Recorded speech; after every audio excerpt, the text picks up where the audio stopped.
नमस्कार, penalty corner में आपका स्वागत है। आज बात शुरू करेंगे सुप्रीम कोर्ट से। सुप्रीम कोर्ट में राजस्थान के दो मुद्दों पर चर्चा हुई। एक मुद्दे पर राजस्थान के लोगों को राहत मिली, एक मुद्दे पर राजस्थान के पूर्व विधायक गिरिराज सिंह मलिंगा के खिलाफ फैसला हुआ।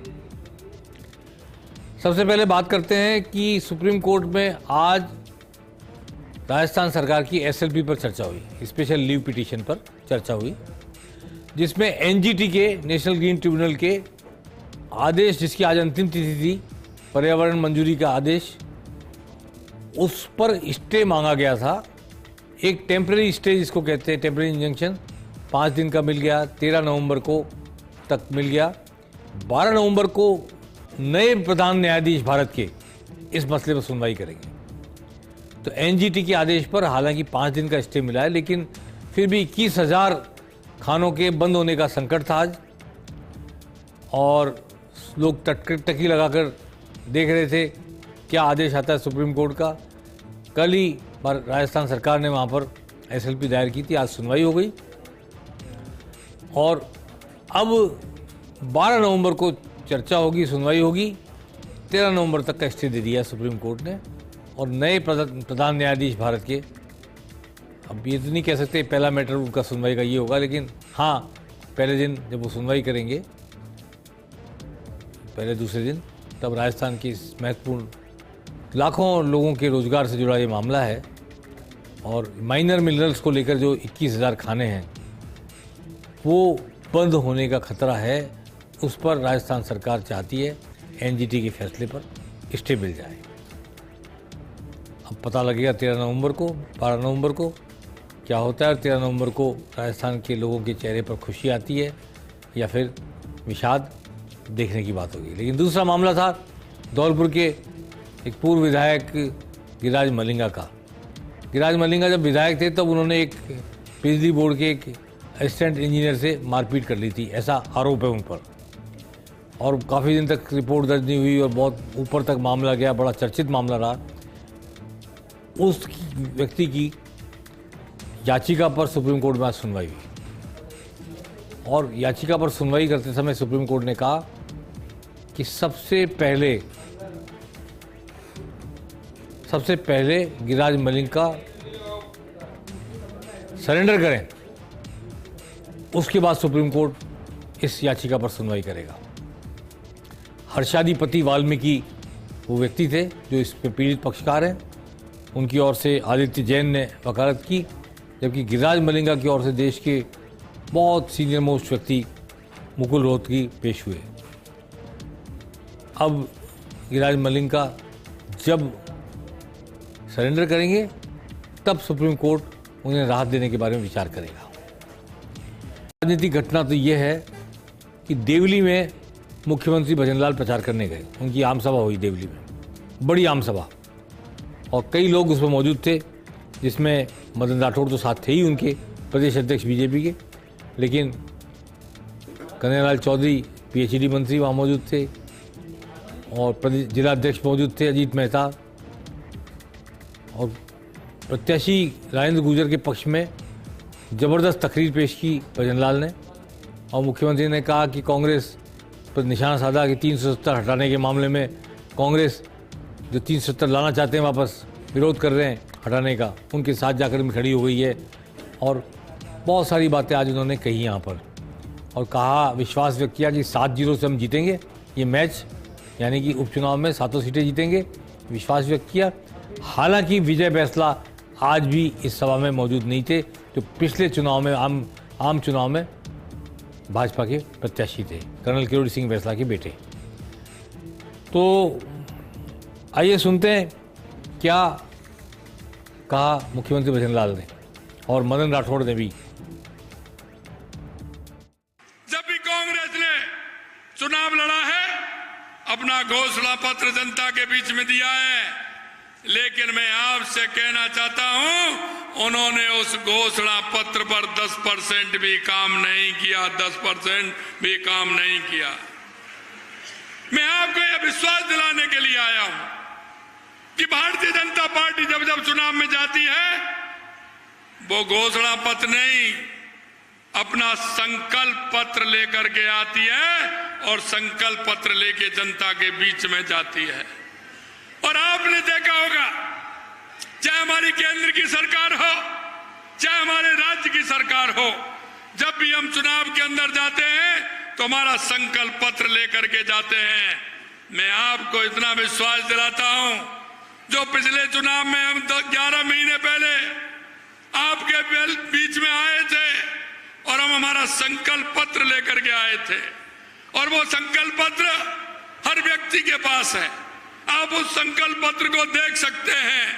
मैं आपको कहना चाहता हूं, वो संकल्प पत्र हमारा 5 साल के लिए था, 5 साल के लिए, लेकिन मैं बताना चाहता हूं उस संकल्प पत्र में लगभग 50% काम हमने 10 और 11 महीने में पूरा करने का काम हमने किया है, ये मैं आपको बताना चाहता हूं। आप सबको पता है कि राजस्थान में आदरणीय भजनलाल जी के नेतृत्व में भारतीय जनता पार्टी की सरकार है, और दिल्ली में सम्मानीय प्रधानमंत्री नरेंद्र भाई मोदी जी के नेतृत्व में तीसरी बार भारतीय जनता पार्टी की सरकार बनी।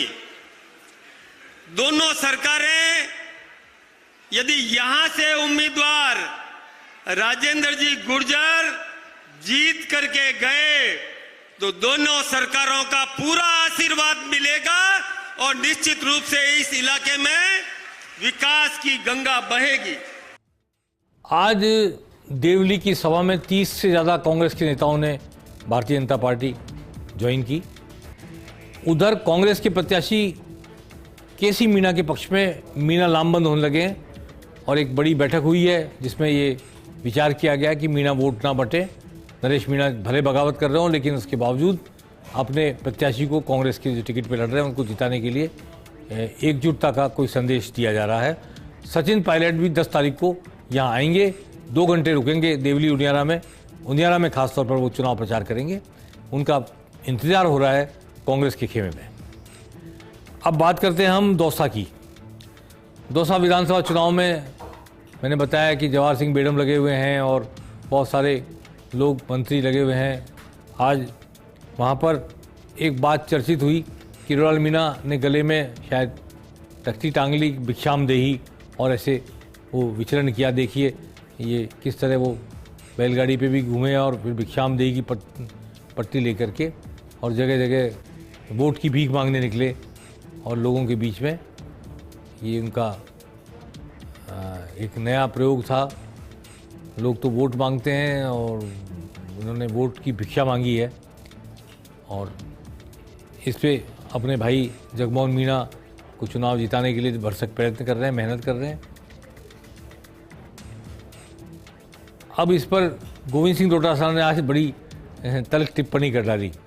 उन्होंने एक तो ये कहा कि जनता को कहना चाहिए आरामदेही, इनको आराम दे दे भिक्षा मांगने वालों को। दूसरा उन्होंने कहा कि जो खुद मंत्री है, जो देने में सक्षम है, जो सरकार चला रहे हैं, वो लोग मांगने जो निकल गए जनता से, उन्हें जनता को देना चाहिए, मांगना क्या चाहिए। आइए सुनते हैं क्या कहा डोटासरा ने, गोविंद सिंह डोटासरा ने। जो सरकार में है कुछ देने की हैसियत रखते हैं, जिनके पास सब कुछ देने के लिए है, वो खुद भिक्षा मांगने को उतर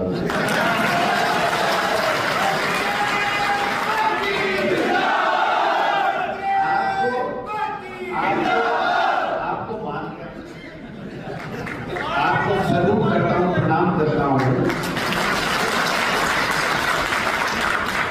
और जो मंत्री हैं पूरे प्रदेश में 700 सीटों में जाने चाहिए, वो गली गली में घूम रहे हैं, तो मानना तो आपको पड़ेगा ना। आज जयपुर में RIC में, राजस्थान इंटरनेशनल सेंटर में, राइजिंग राजस्थान को लेकर जयपुर और दूदू का एक इन्वेस्टमेंट समिट हुआ। मुख्यमंत्री भजनलाल वहाँ मौजूद थे, जोगाराम पटेल विधि मंत्री मौजूद थे, मंजू शर्मा सांसद मौजूद थी, पूर्व सांसद रामचरण बोरा मौजूद थे, सुधांश पंत राजस्थान के मुख्य सचिव वो भी वहाँ मौजूद थे, जिला कलेक्टर वगैरह तो थे ही। और इस सब के बीच में जिला प्रमुख रमा चोपड़ा भी थी। आज बताया गया कि कम से कम 205 निवेश MOU दूधू को लेकर हुए हैं, जहां 45,000 करोड़ रुपए का निवेश आएगा। ये जानकारी मुख्यमंत्री की ओर से वहाँ दी गई और स्टॉल्स भी लगाई गई। राजस्थान में जयपुर और दूधू के इलाके के जो उत्पाद हैं वो भी लोगों को देखने को मिले और बड़े उत्साह से जोश व खरोश के साथ उम्मीद को लेकर, उम्मीद का दिया जलाते हुए ये राइजिंग राजस्थान समिट हुआ जयपुर और दूधू जिले का। आइए सुनते हैं क्या कहा मुख्यमंत्री भजनलाल ने और क्या कहा जोगाराम पटेल कानून मंत्री ने। राजस्थान अपने आप में निराला है, चाहे हमारे यहाँ के किले हों, हमारी हवेलियां हों, हमारा डेजर्ट हो, चाहे हमारे अभ्यारण्य हो, चाहे हमारे उदयपुर की हमारी झीलें हों, चाहे माउंट आबू हो। आपने देखा है कि सभी जगह पर्यटन की बहुत बड़ी संभावनाएं राजस्थान के अंदर है। आपने देखा होगा राजस्थान पहले से ही प्रदेश में उद्योग बढ़ाने के लिए, देश विदेश में निवेश लाने और रोजगारों के नए अवसर पैदा करने के लिए हम 9 से 11 दिसंबर को rising Rajasthan global investment summit 2024 के साथ नॉन रेजिडेंसी राजस्थानी कॉन्क्लेव का आयोजन भी करने जा रहे हैं। और ये कॉन्क्लेव इसलिए करने जा रहे हैं क्योंकि आपने देखा होगा हमारा राजस्थानी मारवाड़ी भाई कल में सोलापुर और कोल्हापुर के अंदर था। जिस तरह से वहां के हमारा मारवाड़ी भाई ने वहां रह करके जिस तरह से अपना काम प्रारंभ किया है, उन्होंने जिस तरह से मेहनत की है, उसकी लगन के साथ काम किया है। कल मैं देख रहा था कि उनकी कितनी बड़ी बड़ी फैक्ट्रियां उन्होंने वहां लगाई हैं और वहां हर प्रदेश में राजस्थान के हमारे प्रवासी लोगों ने अपना स्थान बनाया है, अपनी अलग छाप छोड़ने का काम किया है। इसे आयोजन हेतु देश और विदेश में भी मैं अब तक आयोजित हुए इन्वेस्टर मीट से निवेशकों में भारी उत्साह है और अब तक मैं कह सकता हूं कि लगभग हम अभी तक 18 लाख करोड़ रुपए से अधिक के MOU हस्ताक्षरित कर चुके हैं। इससे पता चलता है कि राजस्थान में निवेश और व्यापार के एक प्रमुख केंद्र कई प्रमुख केंद्र के रूप में उभर रहा है। ध्यान आकर्षित करना चाहूंगा माननीय मुख्यमंत्री महोदय, आपकी प्रेरणा से, आपके आशीर्वाद के, आपके अथक प्रयास से पिछले 40-50 साल से हम भी राजनीतिक क्षेत्र में काम करते हैं, लेकिन इतना आत्मविश्वास और रात और दिन की लगन कि मेरा राजस्थान न केवल हिंदुस्तान में बल्कि विश्व में अपना पूर्ण वैभव प्राप्त करे, ऐसे काम के लिए लगे हुए हैं। हम आपका बहुत बहुत आभार व्यक्त करते हैं। आप विदेश भी गए, हिंदुस्तान के हर प्रदेश में गए, हमारे उद्यमी भाइयों को आपने आकर्षित किया, अनुकूल वातावरण का विश्वास दिलाया और उसी का परिणाम है कि आज हम सब यहां ऐतिहासिक नगरी और जिनका विश्व में नाम है, ऐसी नगरी में आज हमारे उद्यमी भाई इतनी बड़ी संख्या में आप देख रहे हैं इस राइजिंग राजस्थान में अपनी सहभागिता निभाने के लिए हाजिर हुए हैं। इन सब का भी जोरदार तालियों से स्वागत, अभिनंदन। माननीय मुख्यमंत्री महोदय, 2-4 दिन पहले मैं जयपुर था, उससे पहले जोधपुर में, और जोधपुर में भी करीब 20,000 करोड़ के 300 MOU जिसमें 56,000 रोजगार मिलने का कार्य हुआ है। अब बात करते हैं फिर से उपचुनाव की। एक बार तो बात करें रामगढ़ की। एकदम कोने में है रामगढ़, सीमा पर राजस्थान की, अलवर के पास। वहाँ पर इस वक्त मदन दिलावर आज वहाँ मौजूद थे और प्रेमचंद मेहरवा उप मुख्यमंत्री, दोनों ने काफ़ी वहाँ सभा की। और मैंने आपको 1-2 दिन पहले भी बताया था कि वहाँ पर अब वो पोलराइज तो हो रहा वोट हिंदू मुस्लिम का, लेकिन जो SC का वोट है, शेड्यूल कास्ट का वोट है, उसको लेकर ही सारी कशमकश है, क्योंकि वो ट्रेडिशनली कांग्रेस का वोट है। अब क्या वो सनातन के नाम पर, हिंदुत्व के नाम पर बीजेपी खींच पाती है या कि वो परंपरागत रूप से कांग्रेस के पास चला जाता है, ये शायद निर्णायक स्थिति होगी। इसलिए मदन दिलावर ने और प्रेमचंद मेहरवा ने पूरा दिन वहाँ लगाया। उधर संजना जाटव और भरोसेलाल जाटव भी वहाँ कांग्रेस तरफ से जुटे हुए हैं और संजना जाटव की काफ़ी वहाँ पर एक तरह से मांग जिसको कहते हैं जनता के बीच है, तो वो सांसद हैं। तो देखना होगा कि कौन इसमें सफल होता है। इसी तरह की बात करना चाहता हूँ सलूम्बर और 84 की। 84 में ऐसा लग रहा है कि बाप भारतीय आदिवासी पार्टी, इसका चुनाव चिन्ह हॉकी स्टिक है, वो शायद पेनल्टी कॉर्नर लगाने जा रही है, ऐसा लोगों का मानना है। और उधर सलूम्बर में बीजेपी वर्सेज बाप वर्सेज कांग्रेस त्रिकोण संघर्ष की स्थिति है। लेकिन रघुवीर मीणा के राजी हो जाने के बाद, चुनाव मैदान में उतरने के बावजूद भी लोग मान नहीं रहे हैं अभी कि रघुवीर मीणा शायद दिल से कांग्रेस का साथ दे रहे होंगे। ऐसी स्थिति नरेंद्र मीणा को लेकर भाजपा के खेमे में भी है। दोनों लेकिन सक्रिय हो गए हैं, इसमें कोई दो राय नहीं। और दिग्विजय सिंह जो डूंगरपुर वागड़ की जो समानता मंच है, जो गैर आदिवासी लोगों को पोलराइज करने वाला काम करता है, वो उसके दिग्विजय सिंह बाप के लिए सक्रिय हो गए हैं सलूम्बर में। ये एक इम्पॉर्टेंट रेखांकित करने वाली बात है। तो इसके बाद उनकी सक्रियता क्या गैर आदिवासी वोटों को भाजपा से खींचकर बाप की तरफ ले जाएगी, ये प्रश्न इस वक्त वहाँ सियासत के गलियारों में गूंजने लगा है। पेनल्टी कॉर्नर में आज बस इतना ही।